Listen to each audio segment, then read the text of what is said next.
Hello everyone, कैसे हो दोस्तों आप सभी लोग। आई होप सब लोग बहुत बढ़िया होंगे, बेहतरीन होंगे। तो आप सभी लोगों को सबसे पहले मेरा प्रणाम, नमस्ते, पैराग, आदाब, सत श्री अकाल, श्रीमान जी and very very good evening to all of you. स्वागत है दोस्तों आप सभी लोगों का शिखर एकेडमी के इस ऑनलाइन प्लेटफॉर्म पर। दोस्तों मेरा नाम है दीप और आज मैं उपस्थित हूँ आप सभी लोगों के पास में उत्तराखंड से संबंधित एक वेरी वेरी वेरी इंपॉर्टेंट जानकारी, जो कि है आपका पीछे स्क्रीन पर आप लोग देख सकते हैं, जहां पर हम लोग उत्तराखंड के वनों से संबंधित बात करने वाले हैं। और ये होंगे आपके रिपोर्ट 2021। तो फॉरेस्ट रिपोर्ट 2021 जो कि आपके भारत सरकार के द्वारा इस समय पर लाई गई थी 2021 के दौरान, और उसी के आंकड़ों के बारे में दोस्तों आज हम लोग बात करने वाले हैं। तो चलिए बिना देरी के वही स्टार्ट करते हैं आज का सेशन। चलो, तो हमारे पास में जैसे कि भाई भीम का युधिष्ठिर को वृक्षारोपण के महत्व के संबंध में जो उपदेश दिया गया था, जो कि उत्तराखंड में आपको देखने को मिल जाएगा कि महाभारत के अनुसार वन पर्व के 98वें अध्याय में मृत्युशैया पर पड़े भीष्म के द्वारा युधिष्ठिर को वृक्षारोपण के महत्व के विषय में कुछ उपदेश दिया गया है, जहां पर आपके लिखा गया है कि हे युधिष्ठिर, वृक्षों का रोपण करने वाला मनुष्य अतीत में जन्मे पूर्वजों, भविष्य में जन्मे वाली संतानों और अपने पितृवंश का तारण करता है, इसलिए उससे चाहिए कि पेड़ पौधे लगाए जाएं। तो यानी कि जहां महाभारत से लेकर के हम लोग बात कर रहे हैं पेड़ पौधों को लगाने को लेकर, और आपके आज भी हम लोग उसी तरीके से आपके पेड़ों को लगाने की बातें करते हैं। और साथ साथ में हम लोग बात करें कि भाई आपके जैसे कि हमारे काफी सारे ऐसे वन आंदोलन हमारे पास हुए जो कि उत्तराखंड के आपके राज्य के आंदोलनकारी जो हुए हैं, जिन्होंने कि आपके पेड़ लगाने को लेकर इतने सारे बलिदान दिए हैं। काफी सारे लोग जो हैं, जैसे कि सुंदरलाल बहुगुणा जी का मैं नाम लेना चाहूंगा, दीप जोशी जी का नाम लेना चाहेंगे। उसी प्रकार से हमारे पास में गौरा देवी का नाम जो है, इतना बड़ा नाम हमारे पास में, जिन्होंने कि वनों से संबंधित को लेकर कि भाई किस प्रकार से ये वन जो है हमको जो है आश्रय प्रदान करते हैं अपने यहाँ पे रहने के लिए। तो उन्हीं वनों के संबंध में दोस्तों आज हमारी बात चल रही है। तो चलिए, तो हमारे पास में बात आती है किसको लेकर, आपके वनों से लेकर। यानी कि सबसे पहले हम डिस्कशन करने वाले हैं आखिरकार इन वनों के टॉपिक में हम लोग क्या क्या बात करने वाले हैं। ठीक है जी। सबसे पहले दोस्तों यहां पर बात आएगी आपकी 17वीं वन रिपोर्ट, और 17वीं वन रिपोर्ट के साथ साथ में दोस्तों हम लोग यहां पर डिस्कशन करेंगे किसको लेकर, भाई आपकी जो पुरानी जो 16वीं वन रिपोर्ट थी 2019 उसको लेकर। अच्छा, एक बात को दोस्तों ध्यान रखना, जो वन रिपोर्ट जो हमारे पास में लाई जाती है वो लाई जाती है हर 2 साल के अंतराल पर। तो क्वेश्चन आप लोगों से पूछ लिया जाए कि वन रिपोर्ट जो है कितने कितने टाइम पर लाई जाती है, तो हर 2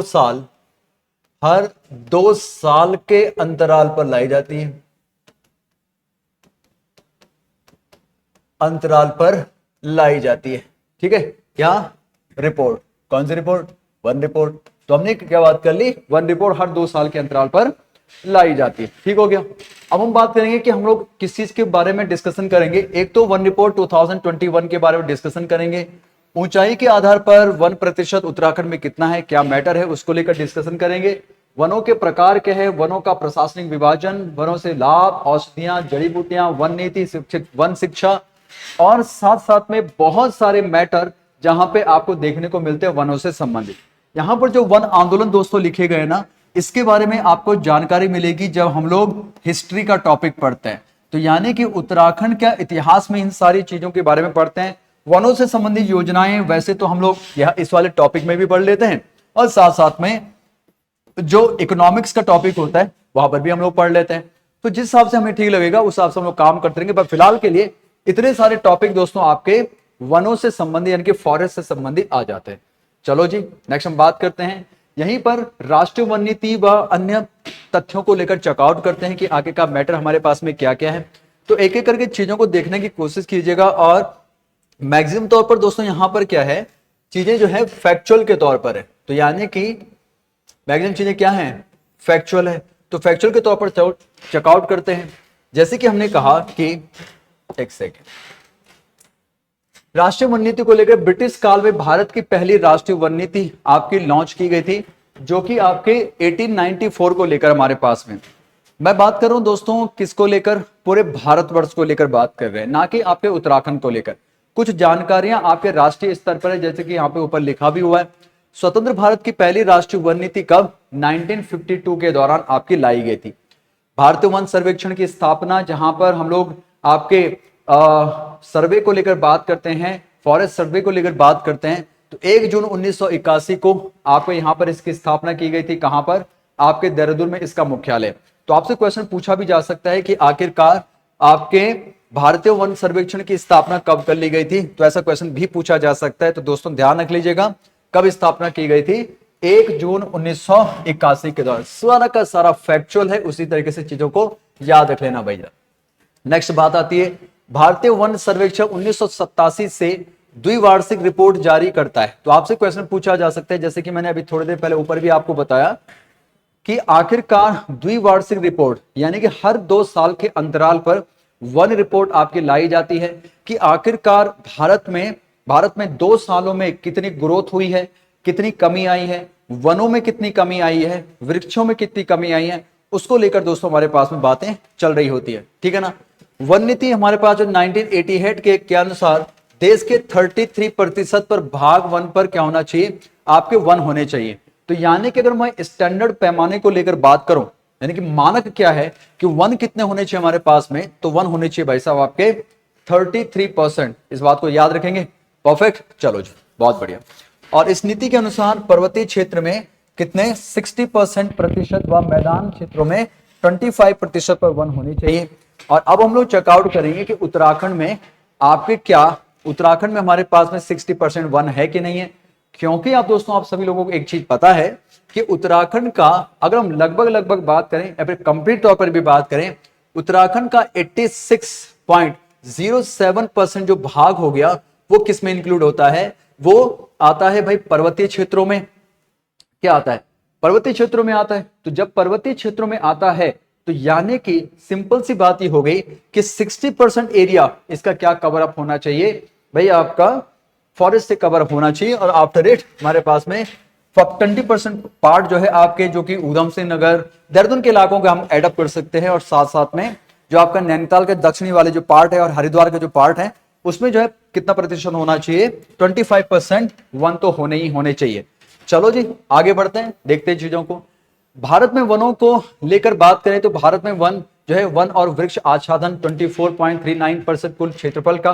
तो ये जो बात चलती है दोस्तों कुल क्षेत्रफल की बात चलती है कि कुल क्षेत्रफल का कितना प्रतिशत भारत में वन है। अब आप लोग बोलोगे सर हम भारत को लेकर बात करें, पर डोंट वरी, इसके बाद पूरा का पूरा मैटेरियल हमारे पास में क्या होगा?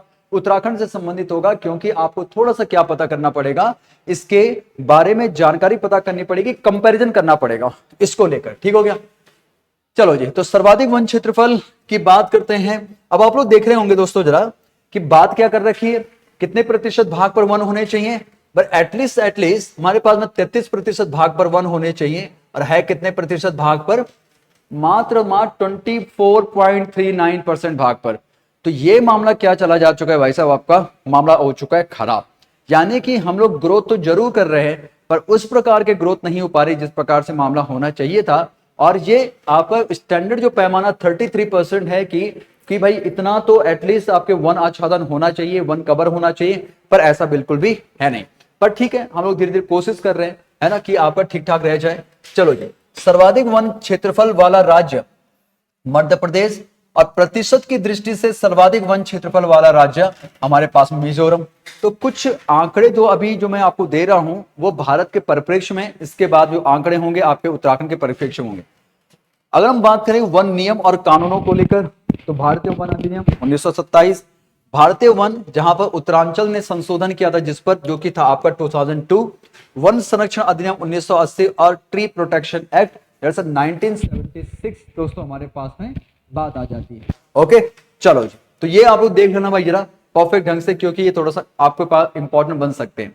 इसके बाद में वन जीव संरक्षण अधिनियम 1972, ये बहुत इंपॉर्टेंट है भाई, ये वाला, ये उत्तराखंड के परिप्रेक्ष्य से बहुत ही ज्यादा इंपॉर्टेंट है। क्योंकि 1972 में ही Kedarnath wildlife sanctuary, Kedarnath वन्य जीव अभ्यारण्य, वन्य जीव अभ्यारण्य की दोस्तों हमारे पास में बात आती है। और इसी टाइम पर ही कस्तूरी मृग के प्रोटेक्शन की बात चलती है, कस्तूरी मृग को बचाने की बात समझ में आ गई। तो ध्यान ना, 1972 में बहुत इंपॉर्टेंट मुद्दा है हमारे पास। दूसरी बात करते हैं वन्य जीव संरक्षण अधिनियम 1995, जैविक विविधता अधिनियम 2002, आपके पास जैव विविधता अधिनियम 2004, इसके बाद वन अधिकार अधिनियम जो 6, पर्यावरण संरक्षण अधिनियम 1986 और वृक्षारोपण नीति 2005। इसको देख लेना, आपके पास ये क्वेश्चन आपके पास आ सकते हैं, सो दैट्स व्हाई मैंने थोड़ा सा इसको एड अप किया हुआ है। नेक्स्ट अब बात करते हैं आपके 17वीं वन रिपोर्ट 2021 के बारे में, और यहां पर सबसे पहले चेकआउट करेंगे पहले देश के बारे में और उसके बाद बात करेंगे आपके उत्तराखंड के बारे में। तो उसके बाद पूरा का पूरा मैटर कहां से होगा, उत्तराखंड से संबंधित होगा, क्योंकि थोड़ा सा हमको क्या पता होना चाहिए आपके देश में चल क्या रहा है और देश के कंपैरिजन में उत्तराखंड में क्या चल रहा है भाई साहब, इसके बारे में थोड़ा पता होना चाहिए। इस वजह से मैंने रिपोर्ट में आपके इंडिया का आंकड़े को भी ऐड किया हुआ है। तो अगर मैं 7वीं वन रिपोर्ट 2021 जो कि आपके भारत सरकार के द्वारा हमारे पास लॉन्च की गई है, आपके देश का कुल क्षेत्रफल देखें तो देश के कुल क्षेत्रफल में आपके पास में अगर आप जो है ना रिपोर्ट में देखेंगे तो रिपोर्ट में भारत का कुल क्षेत्रफल कितना बता रखा है, 32,87,000 आपका 469, जबकि हमारे पास में अगर जनरली तौर पर आप लोग पढ़ते होंगे 32,87,263 वर्ग किलोमीटर, डेफिनेटली आपके पास यही आता होगा, आई होप सो यही आपने पढ़ा होगा डेफिनेटली।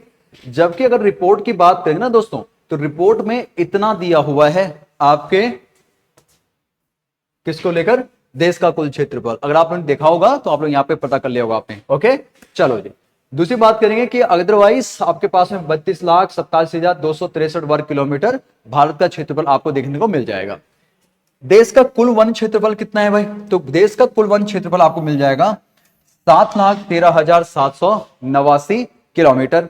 और देश के कुल क्षेत्रफल का यानी कि ये जो क्षेत्रफल है वो देश के कुल क्षेत्रफल का कितना प्रतिशत है, 21.7124% हमारे पास में ये रिपोर्ट 2021 की है, इसके अनुसार हमारे पास में इतना है। और जबकि हम लोग कितना बात कर रहे थे थोड़ी देर पहले ही, कितना प्रतिशत होना चाहिए, 33% होना चाहिए। यह मुद्दा थोड़ा सा आपका अटक रखा है।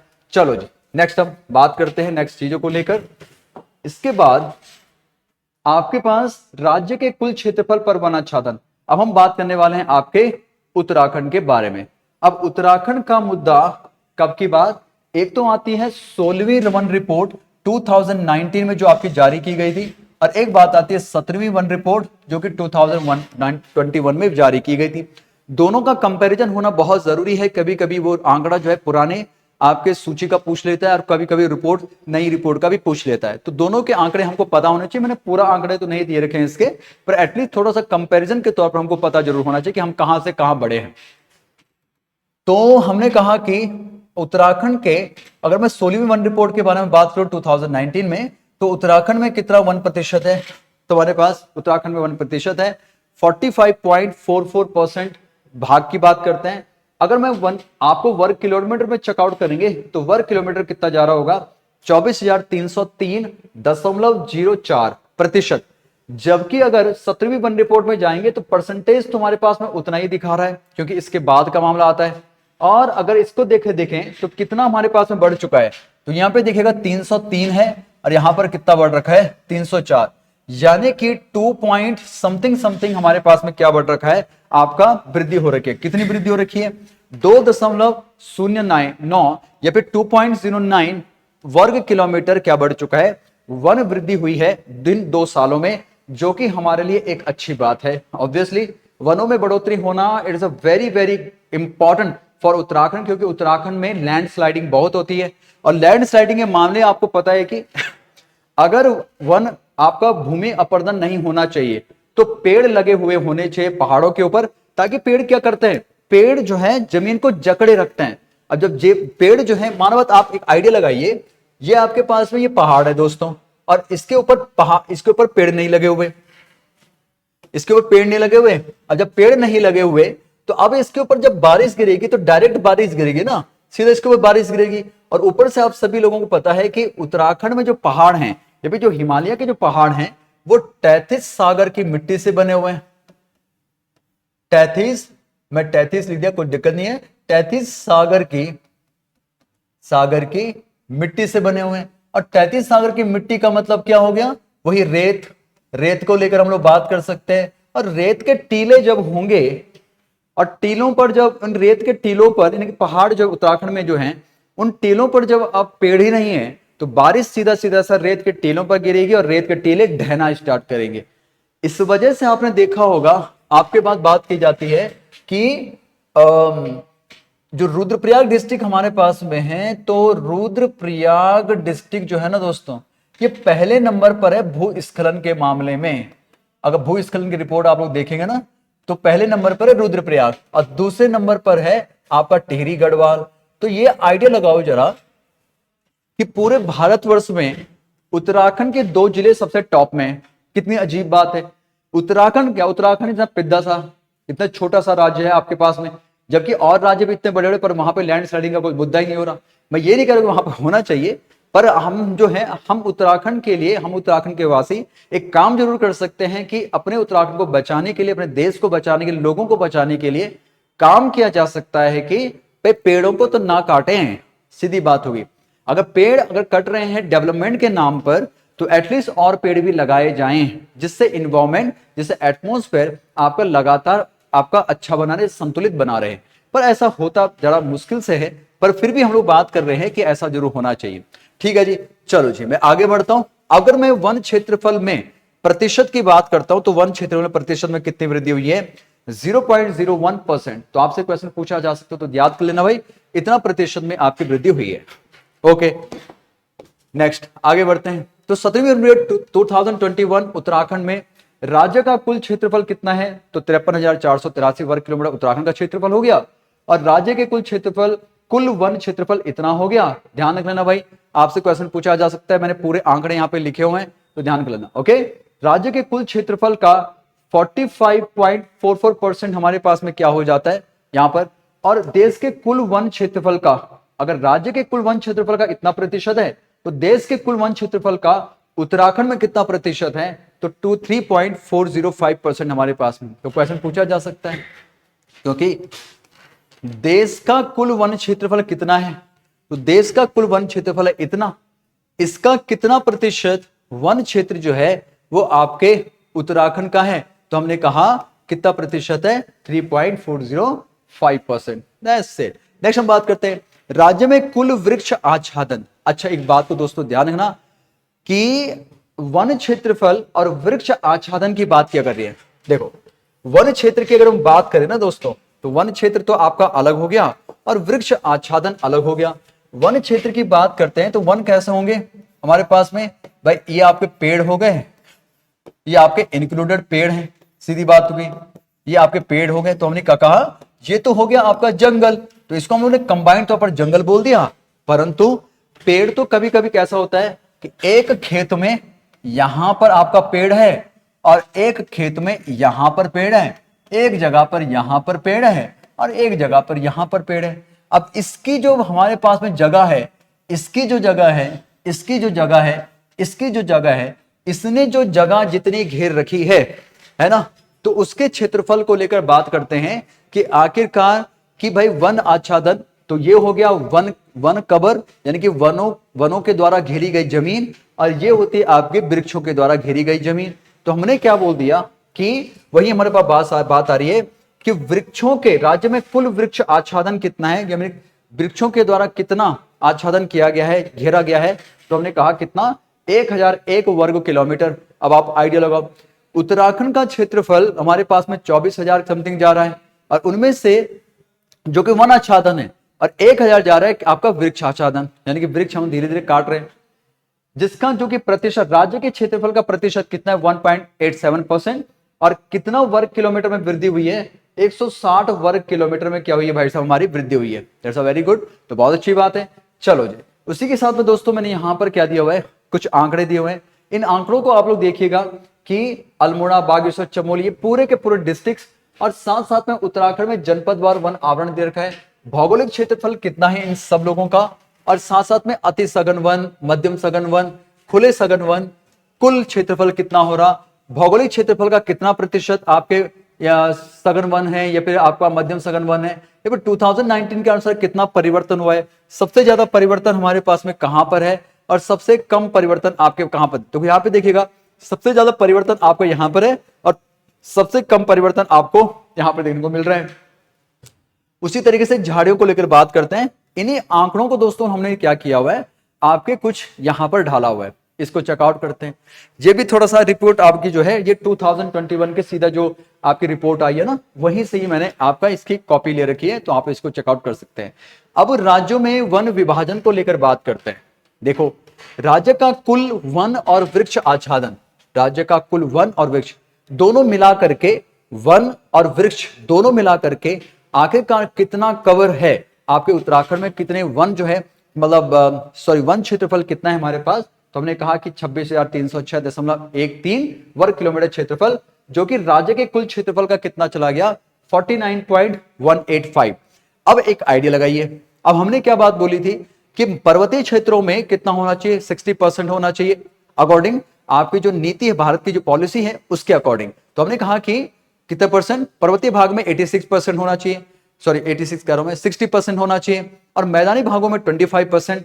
यहां पर मामला किया जा रहा है आपका थोड़ा सा डालोन डोल चल रहा है, 60% हम पहुंच नहीं पाए, हाँ 25 से ऊपर हो गया, परंतु उत्तराखंड का मैक्सिमम एरिया, तो अगर मैं लगभग 86% भाग भी बात करता हूं, तो उत्तराखंड का मैक्सिमम भाग तो पहाड़ी क्षेत्र है, यानी कि अभी हमारी स्थिति जो है कैसी, डालोन डोल चल रही है, जो कि आपका मामला खराब कर रही है, यानी कि उत्तराखंड का मामला खराब कर रही है।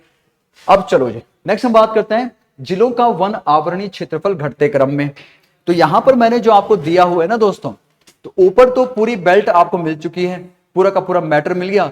इसी चीज को इस तरीके से मैंने ढाला हुआ है कि भाई देखो जरा कि जिलों का वन आवरणीय क्षेत्रफल घटते क्रम में कितना, वन आवरण घटते क्रम में कितना है, किस जिले का कितना है, उसको यहां पर दिया हुआ है। तो चेकआउट करना आप लोग जरा कि क्षेत्रफल, तो ये हो गया सबसे टॉप में आपके क्या चल रहा है, पौड़ी गढ़वाल चल रहा है। तो पौड़ी गढ़वाल में 3,396.71 वर्ग किलोमीटर क्षेत्रफल क्या है आपका वन आवरण का है।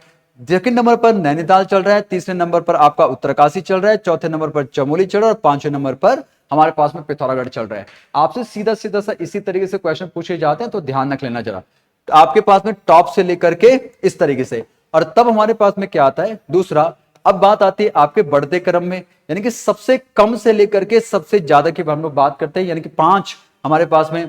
तो हमने कहा कि ऊधम सिंह नगर हमारे पास, ये दूसरे क्रम में आपका हरिद्वार, आपका रुद्रप्रयाग, चमोली हमारे पास में आ जाएगा। ये पढ़ लेना भाई, इस ये थोड़ा सा आपके इंपॉर्टेंट हो सकते हैं, इस वजह से इन आंकड़ों को जो है इसी तरीके से इंक्लूड किया गया। जिलों का वन आवरणीय प्रतिशत, अब वन आवरण की बात करते हैं। देखो अभी तक क्या था, जिलों का वन आवरणीय क्षेत्रफल में, तो अभी एरिया की बात कर रहे थे हम लोग, अब हम प्रतिशत की बात कर रहे हैं कि जिलों का क्षेत्रफल और जिलों में वन आवरण, इनको निकाल करके कितना प्रतिशत हमारे पास में आपके जिलों का है, उसको लेकर बात चल रही है, ठीक है ना। तो ध्यान रखना, जिले का अपना कितना क्षेत्रफल है और इसमें कितने वर्ग किलोमीटर पर भाई वन है, उसको लेकर बात चल रही है। तो ध्यान रखना, वही सही चीजें निकाली गई हैं। तो नैनीताल में सबसे ज्यादा अगर प्रतिशत को लेकर बात करते हैं, तो वन आवरण का सबसे ज्यादा प्रतिशत आपके नैनीताल जिले में 71.62%, चंपावत, फिर पौड़ी गढ़वाल में, फिर आपके पास में रुद्रप्रयाग। जबकि अगर हम थोड़ी देर पहले वन आवरण को लेकर जब बात कर रहे थे और क्षेत्रफल को लेकर बात कर रहे थे, तो पौड़ी गढ़वाल सबसे टॉप में चल रहा था और नैनीताल इस समय पर आपका सेकंड नंबर पर। अब हम बात करेंगे, एक सेकंड, ओके। तो यहां पर नैनीताल क्या हो चुका है, 71% के साथ में, लगभग 71% के साथ में सबसे टॉप पर हमारे पास में आ चुका है। इसके बाद जिलों का वन आवरणीय प्रतिशत बढ़ते क्रम में, प्रतिशत आपका ये हो गया, ठीक है। इसको याद कर लेना, it's a very very important, यहां से आपके पास प्रश्न पूछे जा सकते हैं, ठीक हो गया। अब बात दोस्तों आती है कि आखिरकार वनों में हमारे पास कौन कौन से क्या क्या वन होते हैं। आप लोग पिक्चर के आधार पर लगा सकते हैं कि किसको कौन से वन बोला जाता है। जैसे कि हमारे पास में अति सघन वनों की बात करते हैं।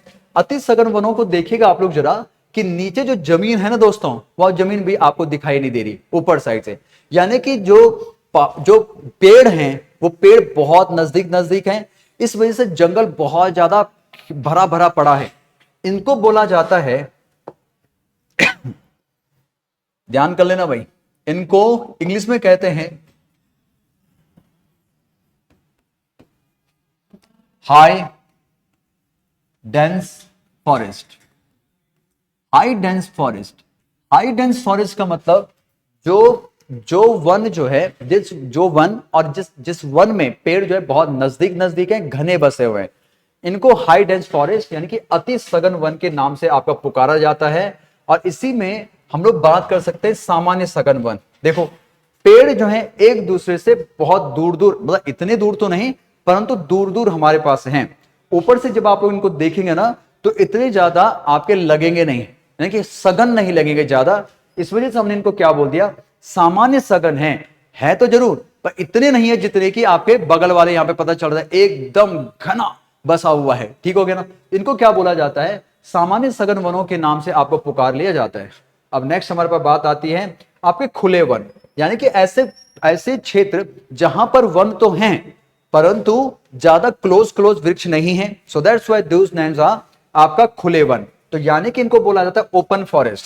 इनको मैंने लिखा नहीं, इनको कहा जाता है आपका ओपन फॉरेस्ट। तो इंग्लिश में अगर आप लोग लिख रहे हैं तो इसको जरूर लिखिएगा, that's called the open forest. Okay, और जो बीच वाला जो हमने बात की थी ये था आपका जनरल या फिर नॉर्मल कह सकते हैं या फिर मीडियम कह सकते हैं, medium dense forest, medium dense forest, या फिर कह सकते हैं नॉर्मल डेंस फॉरेस्ट, या फिर आपका जनरल भी कह सकते हैं। पर मेनली तौर पर आप इसको सामान्य को आप लोग क्या यूज कर सकते हैं, मीडियम कह सकते हैं। ये सब ये थोड़ा सा आ जाता है। नेक्स्ट हमारे पास में क्या होती है, झाड़ियां। झाड़ियों को हम लोग सर्ब्स को लेकर बात करते हैं कि सर्ब्स हमारे पास में कितनी है। तो यहां पे लगा सकते हैं कि इधर साइड पर आपको ना पेड़ वगैरह दिखेंगे नहीं भाई साहब, ज्यादातर पर क्या दिखेंगे, झाड़ियां झाड़ियां हमारे पास देखने को मिलती है। और आप सभी लोगों को पता है कि उत्तराखंड में झाड़ियां किधर की साइड पर होने वाली हैं।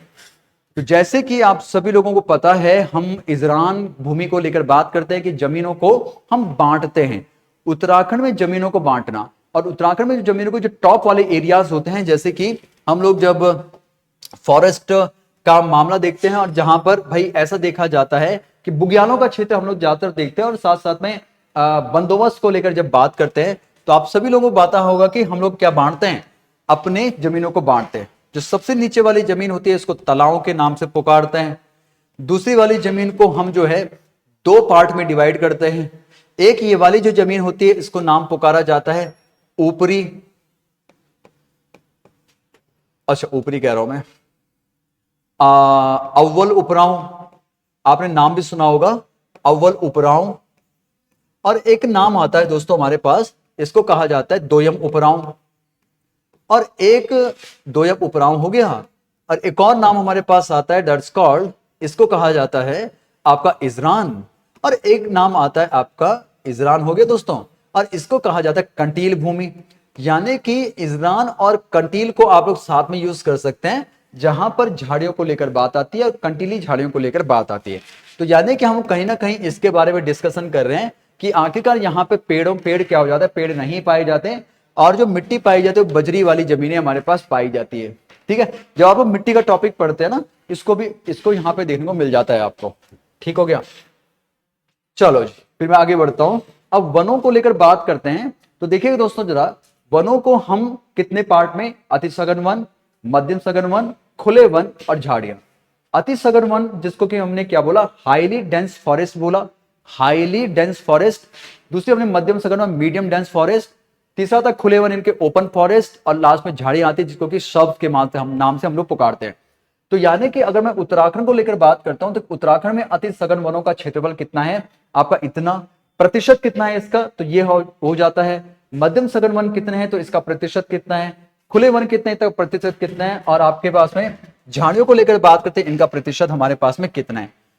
हम लोग देख रहे हैं कि चेकआउट करेंगे सबसे ज्यादा उत्तराखंड में है क्या। इनको कैटेगराइज अगर हम लोग करें तो हमने सिंपल सी बात कही कि सबसे ज्यादा होते हैं आपके मध्यम सघन वन। तो मध्यम वन सबसे ज्यादा हमारे पास में है, और उनका प्रतिशत अगर चेकआउट करें तो कितना प्रतिशत जा रहा है, 23.87, लगभग 87% हमारे पास में हो गया।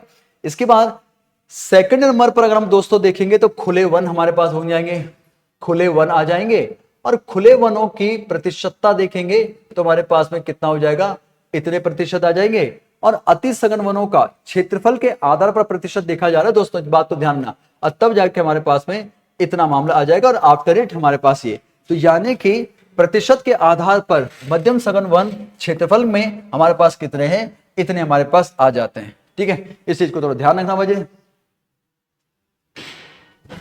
आगे नेक्स्ट देखते हैं। अब यहीं पर ही मैंने कुछ चीजें यहाँ पे लिखी हुई है कि झाड़ियां जो हैं वो आपके उत्तराखंड में सर्वाधिक सबसे कम कहां पर है? टिहरी गढ़वाल में। इनका क्षेत्रफल इतना है और चमोली में इसका क्षेत्रफल 1 वर्ग किलोमीटर हमारे पास में। अब आपके अतिम सघन वनों में मैंने ज्यादा तो नहीं पर एक काम जरूर कर रखा है कि वो ये है कि हमने क्या किया, सर्वाधिक और सबसे कम। अति सघन वन सबसे ज्यादा कहां है, सबसे कम कहां है, और यहां पर दो दो डिस्ट्रिक्ट मैंने लिखे हुए हैं। इसको थोड़ा सा आप लोग नोट डाउन कर लीजिएगा कि क्वेश्चन आपका सीधा पूछा जा सकता है कि उत्तराखंड में अति सघन वन इनमें से कौन से राज्य में है, सॉरी इनमें से कौन से डिस्ट्रिक्ट में है, और सबसे कम सघन वन कौन से डिस्ट्रिक्ट में है, और उसका जो है वर्ग क्षेत्रफल या फिर आपको जो क्षेत्रफल है वर्ग किलोमीटर में वो भी यहां पर दिया हुआ है। मध्यम सघन वन कितने कितने हैं या फिर खुले सघन वन हमारे पास क्या है, इसको लेकर पूरा आंकड़ा दोस्तों यहां पे आपको देखने को मिल जाएगा। क्लियर हो गया? अभी तक तो आयोग इसके ऊपर ज्यादा क्वेश्चन तो नहीं बनाता, पर फिर भी हम थोड़ा सा एक सरसरी निगाह से इसको चेकआउट कर सकते हैं और संभवतः हो कि कल के दिन इसके ऊपर आपके क्वेश्चन बन भी जाए। अब बात आती है 2019 से लेकर के 2021, ये तो 2 साल हैं। इन 2 साल के अंतर्गत बीत आपके क्या हुआ, आवरण में यानी कि वन आवरण में परिवर्तन कितना हुआ। अगर मैं सर्वाधिक परिवर्तन को देखूं तो सबसे ज्यादा परिवर्तन मिलता है आपको किसमें, नैनीताल में। नैनीताल में कितना परिवर्तन देखने को मिला आपका 2.93 वर्ग किलोमीटर, यानी कि प्रतिशत क्या है, बड़ा है। वन आवरण क्या है, वन आवरण नैनीताल में बड़ा है सबसे ज्यादा। पहले नंबर पर आपका नैनीताल और दूसरे नंबर की बात करते हैं तो आपका देहरादून, जिसमें कि 2.89% जो है वन हमारे पास में वर्ग किलोमीटर क्षेत्रफल जो है वनों का बड़ा है। जबकि अगर ऋणात्मकता की बात करते हैं तो यूएस नगर 3 पॉइंट माइनस में, यहां पे ध्यान रख लीजिएगा, यहां पर हमने क्या लिखा हुआ है, -3.71 वर्ग किलोमीटर, यानी कि इतना वर्ग किलोमीटर कम हुआ है। और टिहरी गढ़वाल में भी कितना कम हुआ है, -1.59% हमारे पास में कम हुआ है, यानी कि बहुत बड़ा भाई मामला चल रहा। अब इसी तरीके से टिहरी गढ़वाल में वनों का प्रतिशत घटता रहेगा तो वहीं पर हमारे पास में क्या है, खतलिंग ग्लेशियर है, और खतलिंग ग्लेशियर भाई धीरे धीरे पिघलता रहेगा, और पिघलेगा भाई तो मामला क्या हो जाएगा, यहां से आपकी नदी बह रही है ना, भिलना नदी, उसी के ऊपर संकट आना स्टार्ट हो जाएगा। सो दैट्स व्हाई बात वहीं पर आती है कि आखिरकार क्या क्या किया जाए। तो यानी कि पेड़ों को लगाना और उनको बचा के रखना भाई ये बहुत इंपॉर्टेंट है, तभी तो हमारे पास में क्या चले थे, आंदोलन भी चले थे, है ना। ओके, अति सघन वन, चलो मैंने तो पिक्चर आपके पास दे रखी है कि आखिरकार किस प्रकार के वन होते हैं, खुले वन कैसे होते हैं, झाड़ियां कैसी होती हैं, इसको लेकर, और ये सारे चीजें आपको मैप में मिलेगा। कुल क्षेत्रफल, कुल वन क्षेत्र का, अब देखो दोस्तों ध्यान रखना है, कुल वन क्षेत्रफल का उत्तराखंड में गढ़वाल मंडल के अंतर्गत कितना आता है और कुमाऊं मंडल के अंतर्गत कितना आता है। तो गढ़वाल के अगर देखें तो 59.85% आपके तो गढ़वाल में आ गया, क्योंकि ऑब्वियसली उत्तराखंड सॉरी आपके जो गढ़वाल मंडल है उसमें 7 डिस्ट्रिक्ट है तो डेफिनेटली इसमें ज्यादा होना ही है, और कुमाऊं मंडल में आपका इतना होना है। अब बात आती है नदी बेसिन में सर्वाधिक वन क्षेत्रफल किसका है। यहां से आयोग ने क्वेश्चन पूछा हुआ है, तो इस बात को थोड़ा सा दोस्तों ध्यान रख लीजिएगा कि हो क्या रहा है, टोंस नदी बेसिन जो है, टोंस नदी बेसिन, इसमें जो है कितना पाया जाता है, 76.6%। कोशी नदी देखेगा 69%, हमारे पास यमुना नदी फिर 56.7%, काली नदी रामगंगा, और ये जो रामगंगा ये पश्चिमी रामगंगा है, आप इसे कहीं पूर्वी रामगंगा मत कर लीजिएगा, अलकनंदा हमारे पास में इस प्रकार से बेसिन का मैटर मिल जाएगा। आपसे जनरली तौर पर आप लोग ध्यान रखना, इनको याद जरूर कर लीजिएगा, परसेंटेज भाई बहुत ज्यादा इंपॉर्टेंट है आप लोगों के पास, ठीक है ना, यहां से सीधा क्वेश्चन पूछा जाता है। ओके अब हमारे पास दोस्तों होता क्या है आखिरकार कि हम लोगों ने अपने वनों को कितना रिकॉर्ड कर रखा है, रिकॉर्ड जो कि गवर्नमेंट के पास में है कि हाँ चलो भाई ठीक है, इतना वन क्षेत्रफल, इतना चीजें, ये ढिमका, वो फलाना, वो सारी चीजें हमारे पास में है। तो आखिरकार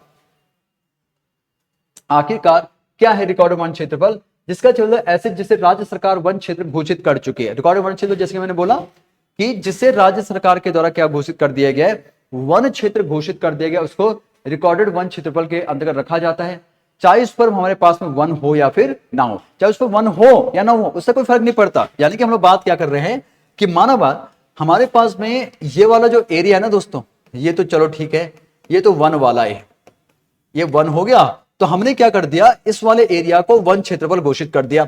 हमने कहा कि वेट अ मिनट, कि भाई एक काम कर लेते हैं, जो इसके आसपास का जो जमीन है ना, अब भले ही यहां पर वन है नहीं, हम क्या करते हैं, इसको भी वन क्षेत्रफल घोषित कर देते हैं, ताकि ताकि इस एरिया को कोई खरीदे ना, कोई प्रॉब्लम ना भी ना हो, और साथ में हो सकता है कि कल के दिन गवर्नमेंट यहां पर कोई स्कीम लेके आए, और जब गवर्नमेंट इसमें स्कीम लेके आएगी तो हमारे लिए ठीक होगा। इस वजह से इनको क्या घोषित कर दिया जाता है, वन क्षेत्रफल घोषित कर दिया जाता है। अब रिकॉर्डेड वन क्षेत्रफल के अंतर्गत कई प्रकार के वन आते हैं, जैसे कि आरक्षित वनों की बात करते हैं, संरक्षित वनों की बात कर सकते हैं, सिविल स्वयं वनों की बात करें, निजी वन, अवर्गीकृत वन। यानी कि अगर मैं एक एक करके इनको समझाने की कोशिश करूं तो ध्यान दीजिएगा। आरक्षित वनों का मतलब हमारे पास में क्या हो गया, जिन वनों को हम लोगों ने किसी चीज के लिए आरक्षित किया गया है, यानी कि हमने बोला कि माना बात ये आपके पास में क्या है, ये क्या है भाई, हमारे पास में वन है, और हमने कहा कि हम लोग क्या कर रहे हैं, इनको हम लोग बचाने की कोशिश कर रहे हैं। तो आप लोग क्या करोगे, इन वनों में अगर जाओगे तो इनको बिल्कुल भी परेशान नहीं करोगे वनों को, और यहां से जो लकड़ियां यहां पर गिरी हुई होंगी, इन्हीं लकड़ियों को आप चुन सकते हो, पेड़ों को काट नहीं सकते। और साथ साथ में जैसे कि अंग्रेजों के समय पर उन्होंने क्या किया था कि जो यहां पर जो तालाब हुआ करते, फिर जो नदियां हुआ करती, मछलियां थी, इन मछलियों तक को पकड़ने पर बैन कर दिया गया था आपके ब्रिटिश गवर्नमेंट के द्वारा। तभी तो हमारे पास वन आंदोलन होता है बहुत भयंकर तौर पर। तो हमने सिंपल सी बात कह दी कि जो हमारे पास जो वन होते हैं ना, ऐसे वनों को हम लोग आरक्षित वन। संरक्षित वनों को मतलब क्या हो गया, जहां पर हम बिल्कुल भी क्या नहीं कर सकते, इस प्रकार से काम नहीं कर सकते, क्योंकि वहां पर हम लोगों को पेड़ों को बचाना होता है। कल के दिन हो सकता है कि किन्हीं पेड़ों को लोगों के द्वारा काट दिया जाए, तो हम लोग कहते हैं कि हम लोग क्या है, इन पेड़ों का संरक्षण कर रहे हैं, इन पेड़ों को प्रोटेक्शन दे रहे हैं। तो यहां पर किसी का भी आना आपका मुनासिब नहीं है। इन वनों को संरक्षित वन कहा जाता है। सिविल स्वयं वनों की बात करते हैं, जहां पर गवर्नमेंट के द्वारा आपके क्या किया गया है, कुछ स्पेसिफिक तौर पर वनों को बचाने की बात चल रही है। दूसरे तौर पर निजी वनों की, यानी कि जहां पर आपके मतलब आपकी प्रॉपर्टी है, और वो प्रॉपर्टी आपने खरीदी हुई है, और मतलब आप ही की प्रॉपर्टी है, और उस प्रॉपर्टी पर वन है, तो हम लोग उसको निजी वन कह देते हैं। अवर्गीकृत वन, यानी कि जिन वनों के अंतर्गत इन वनों को शामिल नहीं किया गया, वो वन आपके अवर्गीकृत वनों के अंतर्गत हमारे पास में रख दिए गए हैं। ठीक है जी। तो अब नॉर्मली तौर पर आपसे इतना बड़ा मैटर तो नहीं पूछा जाता, पर फिर भी हमारे पास हमको थोड़ा सा हल्का फुल्का पता होना चाहिए। राज्य में रिकॉर्डेड वन क्षेत्रफल आपका 38,000 वर्ग किलोमीटर बताया गया है, और राज्य के क्षेत्रफल का कितना प्रतिशत, जो कि 71% है। तो यानी कि चलो रिकॉर्डेड वन क्षेत्रफल के अंतर्गत तो बहुत बढ़िया बात है भाई कि हमने एटलीस्ट 71% यहां पर किया हुआ है। बात समझ आ गई। जबकि अकॉर्डिंग टू पॉलिसी, मतलब जो फॉरेस्ट पॉलिसी है, तो 60% और 25% होना चाहिए। यहां पर तो 71 जा रहा है, परंतु उसके बावजूद भी मामला किया जा रहा है, हमारे पास जो वन है एक्चुअली तौर पर वो तो 44 या फिर चलो हमारे पास में अप्रोक्सीमेटली 45-40 की बात हम लोग कर रहे हैं। ठीक है जी। चलो, तो ये हमारे पास में कुछ very dense forest, medium dense forest, open forest, और ये हमारे पास में मुद्दा है, आप इसको चेकआउट कर लीजिएगा। ठीक है जी। चलो अब ऊंचाई के आधार पर वन क्षेत्रफल एवं प्रतिशतों को लेकर बात कर सकते हैं। ठीक है जी। यानी कि ऊंचाई के आधार पर हमारे पास कौन कौन से वन होते हैं, क्या क्या। राज्य में ऊंचाई बढ़ने के साथ वनों का क्षेत्रफल तथा उनके प्रतिशत में भी आपकी बढ़ोतरी, आपके प्रतिशत पहले बढ़ता है, फिर एक निश्चित सीमा के बाद में वो घटने लगता है, ऐसा कह रहे हैं। जैसे जैसे ऊंचाई बढ़ती चली जाती है, तो एक टाइम पर तो आपके 1% बढ़ता जाएगा, पर धीरे धीरे क्या हो जाता है, कम कम कम कम होना स्टार्ट होने लग जाता है। ठीक हो गया। जैसे कि आप लोग देखेंगे कि 11% हुआ, 16% हुआ, 41% हुआ। अब देखो 41 के बाद में फिर 23% हुआ, फिर 6% हुआ, फिर आपका 0.024% हमारे पास में हो चुका है। तो यानी कि एक निश्चित ऊंचाई के बाद में तो बढ़ता है, और एक निश्चित ऊंचाई के बाद वो घटना स्टार्ट करने लग जाता है। चेकआउट करेंगे कि 0 से 5 मीटर की हाइट, 500 मीटर की हाइट, तो 500 मीटर की हाइट तक हमारे पास में क्षेत्रफल कितना है वनों का, और कितना आपका मतलब कितना क्षेत्रफल, बस 0 से 500 मीटर की हाइट तक उत्तराखंड का क्षेत्रफल कितना है, तो हमने कहा ये क्षेत्रफल जाता है इतना, और इसमें जो वन जो आपका वर्ग किलोमीटर में है वो इतने हैं, और ये जो प्रतिशत जा रहा है ये जा रहा है। ये जो प्रतिशत निकाला जाता है ना दोस्तों, ये प्रतिशत किसका है? ये प्रतिशत निकाला जा रहा है वो भाई आपका। इस बात को ध्यान रखेंगे हम लोग। चलो इसके बाद हम लोग बात करेंगे 500 से 1000 मीटर। तो यानी कि इसी तरीके से मुद्दा हमारे पास में 1000 मीटर तक आपका कितना है, 2000 मीटर तक कितना है, तो आपका 3000 मीटर तक कितना हो जाएगा, और 3000, ये गलत कर दिया मैंने, ठीक है 2000 ठीक है, 3000 चल गया, ओ अच्छा ये 4000 होना चाहिए, ये गलत हो गया नहीं, 3000 से 4000 की बात करते हैं यहाँ पे दोस्तों। और इसके बाद 4000 ये हो गया, और 4000 से ऊपर कितना प्रतिशत हमारे पास में 1 है, या फिर आपका प्रतिशत क्षेत्रफल कितना है, 1 कितने हैं, 1 क्षेत्रफल कितना, और उसका प्रतिशत हमारे पास में कितना है। तो इसको थोड़ा सा आंकड़ों को ध्यान कर लेना, पढ़ लेना भाई एक बार इधर क्या क्या मैटर हमारे पास, राइट। सारे फैक्चुअल दोस्तों, इसमें कुछ ज्यादा समझने सुनने का मैटर तो नहीं। अब ऊंचाई के क्रम में मिलने वाले कुछ प्रमुख उपयोगी वनस्पतियां हमारे पास होती है। कि कौन कौन सी वनस्पतियां हैं जो कि किस ऊंचाई पर पाई जाती है, तो आप लोग देख सकते हैं 1000 मीटर की हाइट, अगर देखें 1000 मीटर की हाइट पर, 1000 मीटर की हाइट पर आपको कुटकी हो गया, वन ककड़ी हो गया, साल मिश्री, लेवेंडर, नीली मिश्री, ये में पाया जा रहा है। 1500 मीटर की हाइट पर जब हम लोग जाते हैं तो आपको ये सारी चीजें मिल जाएंगी। और 2700 मीटर की हाइट पर आपको केसर वगैरह, ब्लेनी वगैरह, चाय वगैरह मिल जाएगा। और इससे ऊपर की हाइट पर हमको ये सारी चीजें मिल जाएगी। इनमें से अगर मैं दोस्तों आप लोगों से बात करूं कि हमारे लिए इंपॉर्टेंट कौन सा है, अकॉर्डिंग टू मी अगर मैं बात करूं, एक तो पिथौरागढ़ में इलायची का मुद्दा, दूसरा आपको पता ही है उत्तराखंड में अगर मैं इलायची भी इतना ना बोलूं ना, तो सबसे ज्यादा इंपॉर्टेंट कौन सा है, देखो भांग। क्योंकि भंगोल, जो भंगोल होता है ना दोस्तों, भंगोली, जिस चीज से क्या किया जाता है ध्यान से समझना, जिसके भांग के पौधे से अलग अलग प्रकार की चीजें बनाई जा सकती है। जैसे कि आपको पता ही होगा कि अभी तो भांग का जो पौधा होता है उसके जो आपके जो बीज होते हैं, और साथ साथ में हम उसके पत्तियों को लेकर बात करते हैं, तो उनसे क्या किया जाता है, तो एक तो उनसे फार्मा के कंपनी में यूज कर किया जा सकता है, या फिर मेडिसिन बनाने के लिए यूज कर सकते हैं। आपने मोरी का क्षेत्र तो सुना ही होगा, बहुत प्रसिद्ध है, हर्सिल का एरिया बहुत प्रसिद्ध है भांग को लेकर।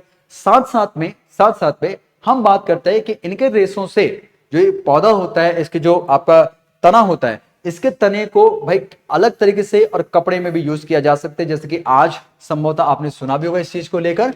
तो भांग का मुद्दा ठीक है कि यहां से क्वेश्चन आपका पूछा जा सकता है। दूसरी तौर पर अगर मैं यहां की तरफ चलूं तो हमारे लिए कौन सा इंपॉर्टेंट है, चाय इंपॉर्टेंट है, क्योंकि आपके उत्तराखंड में चाय की खेती को लेकर मुद्दा आता ही रहता है। इस वजह से अब यहां से अगर हम दोस्तों बात करें तो यहां पर तुम्हारे पास कोई ऐसा इंपॉर्टेंट तो नहीं लगता, और ना ही मुझे ऊपर से यहां पे, हाँ अगर साल के पेड़ों की बात करते हैं तो यहां पर चीजें हो सकती हैं। और साथ साथ में किसको लेकर, रेठा को लेकर, ज्यादातर पर साल को लेकर बात कर सकते हैं, ये चलो ठीक है। अदरवाइज तो और कोई ज्यादा मुझे इंपॉर्टेंट तो लगता नहीं, पर फिर भी थोड़ा सा बताने के लिए कि हाँ कहां कहां पर कौन कौन सी चीजें पाई जाती हैं, वो थोड़ा सा आपको बता दिया गया है। चलो आगे बात करते हैं, वनों के प्रकारों को लेकर बात करते हैं कि वनों के आगे का कौन कौन से प्रकार होते हैं, इनका मैटर हमारे पास में क्या होता है, इसको लेकर चलते हैं। जैसे कि सिंपल सी बात है दोस्तों, जरा वनों के प्रकार, वनों के प्रकार जो कि हाइट के आधार पर, उनके टेम्परेचर के आधार पर बताया गया है। तो देखिएगा 700 से 1200 मीटर की हाइट पर जो वन पाए जाते हैं, 700 से 1200 मीटर की हाइट पर जो वन हमारे पास में पाए जाते हैं, 700 कह रहा हूं मैं, 750 या फिर 1200 की हाइट पर जो वन पाए जा रहे हैं, ये वनों को हम लोग उपोष्ण कटिबंधीय वन कहते हैं। उपोष्ण कटिबंधीय वन, जिनको कि इसके बारे में ना दोस्तों हम लोगों ने संभवतः पहले ही बात कर चुके हैं, मतलब इस वाली क्लास में तो नहीं, पर हमने पहले भी, चलो ठीक है कोई प्रॉब्लम वाली बात नहीं है। तो उपोष्ण कटिबंधीय यानी कि हम लोग बात किसके करते हैं, सब ट्रॉपिकल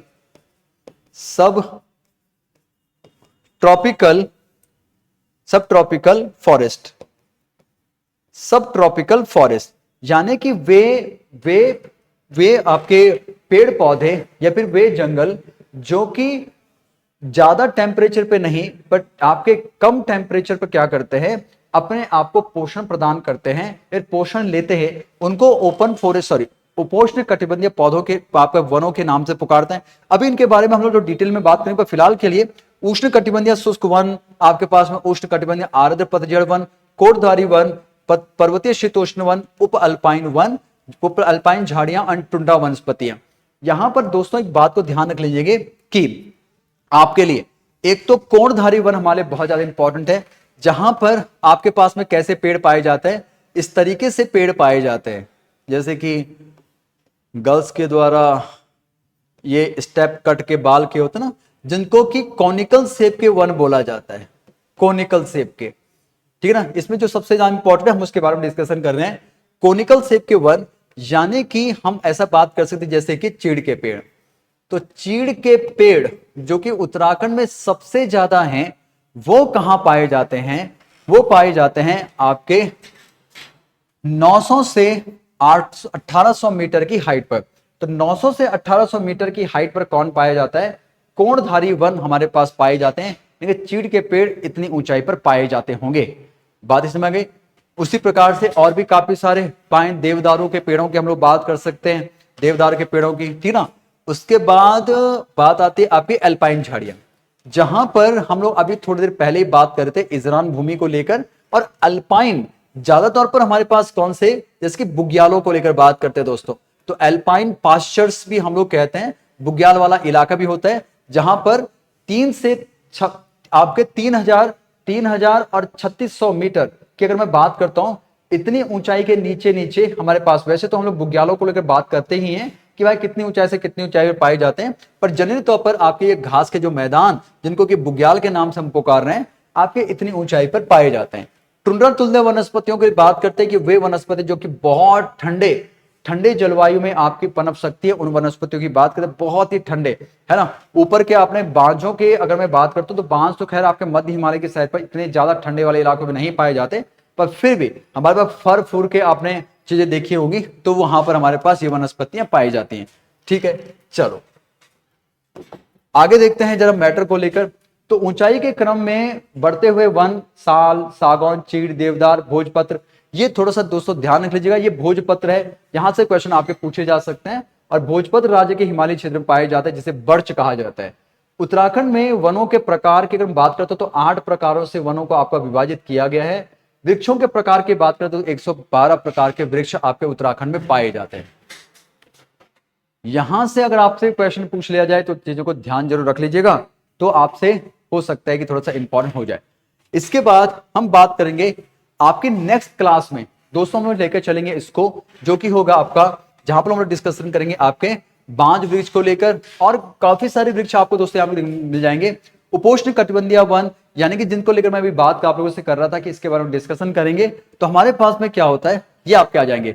उपोष्ण कटिबंधीय वन क्या होते हैं, इनमें कौन कौन से पेड़ होते हैं, उष्ण कटिबंधीय शुष्क वन कौन होते हैं, उष्ण कटिबंधीय पतझड़ी वन, कोणधारी वन, इन सारे वनों के बारे में हम लोग क्या करने वाले हैं, आपको डिस्कशन करेंगे। यह है भाई आपके उत्तराखंड के पहाड़। और इसके बाद वनों से होने वाले लाभ, यानी कि चीड़ के पेड़ से क्या लाभ हो सकता है, या फिर खैर के वृक्षों से क्या लाभ हो सकता है, या फिर इतने प्रकार के बुरांस, कंडाली हमने लिखा हुआ सामने पर, देवदार के पेड़ों के ढाक के 3 पात, आपने कई बार यूज भी किया होगा कि ढाक के 3 पात। तो आखिरकार ढाक होता क्या है, 3 पात, इसके 3 पत्ते किस प्रकार से होते हैं, इसको लेकर बात करेंगे। बुरांस, स्प्रूस वगैरह जो भी हमारे पास में होता है, इनको लेकर क्या करेंगे, डिस्कशन आपका किया जाएगा। अप्रत्यक्ष तौर पर आपके पेड़ों से क्या लाभ होंगे, वानस्पतिक औषधि हमारे पास में कौन सी है, प्रमुख औषधि कौन सी है, झूला, ब्राह्मी, घिंगारू, शिकाकोई, भीमाल, इन सब के बारे में दोस्तों हम लोग नेक्स्ट क्लास में डिस्कशन करेंगे। तब तक के लिए अच्छा ये देखो जरा, हमारे पास में कीड़ा जड़ी को लेकर करौंदा, आपने कभी ना कहीं करौंदा पे किलमोड़ा आपने खाया होगा, तो ये है किलमोड़ा आपके पास में, और ये कीड़ा जड़ी है भाई, पीला जड़ी भी बोलते हैं जिसके लिए आप लोग, है ना। तो इसको लेकर दोस्तों क्या करेंगे, हम नेक्स्ट क्लास में आपकी बात करेंगे। तब तक के लिए टाटा बाय बाय, अपना ख्याल रखिएगा, पढ़ते रहिएगा लगातार।